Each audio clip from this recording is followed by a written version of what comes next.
Veloxint is a business that spun out of MIT. It was based on a technology, a nanocrystalline alloy technology, which is under the license of MIT because of the scientific breakthroughs they had in the theory and production of these next generation alloys. So the focus of Veloxint is to develop tungsten and chrome alloys specifically that are nanocrystalline. They were looking to grow the company and do some successful things with it and asked my opinion as what we should do, and I said, move it to West Virginia. Let's put it inside Touchstone Research Laboratory, and over the last year we've been slowly moving it here from the Boston area. It's now becoming this West Virginia operation and we're pretty excited about it. The federal government really needs this material very badly, and so they're willing to spend money through government contracts to pay for the development. The problem with the money is it doesn't cover all the costs. There's certain things, the marketing costs and legal costs and the interest expenses on loans and things. The companies that do this business always struggle with finding that last little bit of money.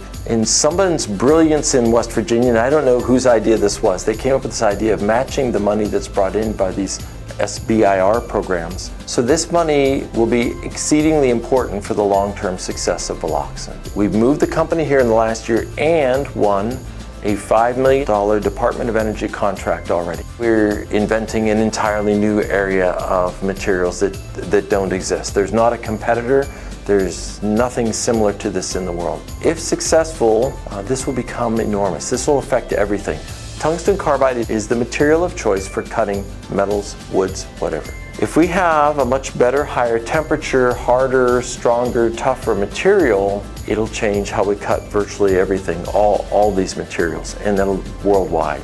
So this will affect tens of thousands or hundreds of thousands of jobs. Veloxint's won a couple of the top awards in the world for new technologies. While I think we'll do great things, the expectations of the world are already there for us, and I'm really excited about that.